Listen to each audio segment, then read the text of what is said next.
In the vast tapestry of human existence, the aphorism, "We suffer more often in imagination than in reality," emerges as a profound reflection upon the intricate workings of the human mind and the potent influence of perception upon our experiences. As we embark on a philosophical journey into the depths of this statement, we are compelled to contemplate the paradoxical nature of suffering, the power of the human imagination, and the potential for liberation through profound self-awareness. At its core, this quote calls attention to the pervasive propensity of the human psyche to engage in anticipatory suffering, a psychological phenomenon in which individuals subject themselves to anguish, anxiety, and distress long before any real adversity materializes.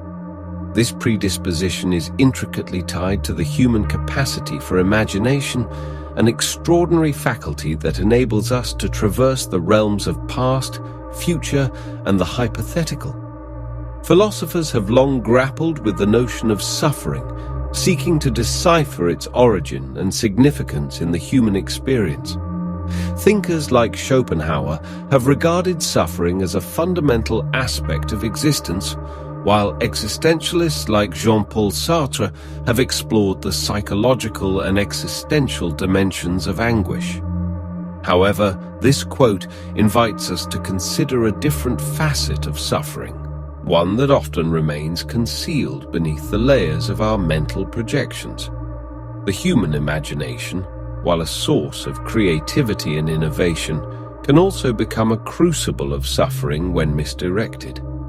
It is within the caverns of our minds that we construct elaborate narratives of distress, weaving intricate stories of impending doom, catastrophe, and hardship. These mental fabrications, fueled by fear, uncertainty, and negativity, serve as the breeding ground for the suffering we experience in anticipation of events that may never come to pass. The question that naturally arises is, why does the human mind tend towards this inclination for anticipatory suffering? Philosophers, psychologists, and neuroscientists alike have sought to unravel this enigma. Some suggest that it is an evolutionary trait, an adaptive mechanism rooted in our ancestors' need to prepare for potential threats. Others posit that it is a byproduct of our complex cognitive abilities, a side effect of our capacity to simulate scenarios and imagine various outcomes. Yet, this inclination toward imagined suffering becomes a double-edged sword. While it may have once served as a survival advantage, in contemporary times, it often morphs into a self-inflicted mental anguish. In our age of information and interconnectedness, where news of global crises reaches us instantaneously and the mind navigates a ceaseless torrent of data, our imaginations can run wild with hypothetical disasters. The philosophical insight offered by this quote beckons us to scrutinize the consequences of this penchant for imagined suffering. It reminds us that the suffering we endure in our minds, while vivid and palpable, is often far removed from the actuality of our lived experiences. The vast majority of what we dread and anguish over remains confined to the theater of our imagination, a mental landscape that can be both powerful and deceiving.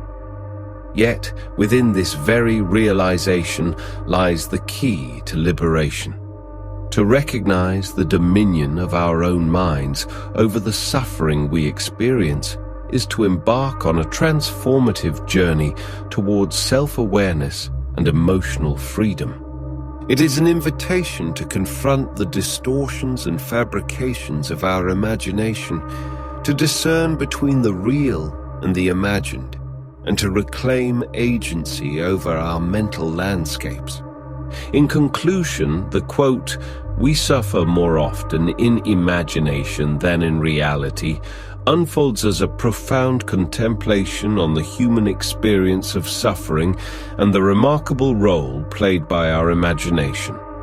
It challenges us to navigate the intricate interplay between perception and reality, and it underscores the profound impact our thoughts can have on our emotional well-being. It serves as a poignant reminder that the mind possesses the power to both ensnare us in suffering and liberate us from its grasp, an invitation to embark on a transformative journey towards self-awareness and emotional liberation.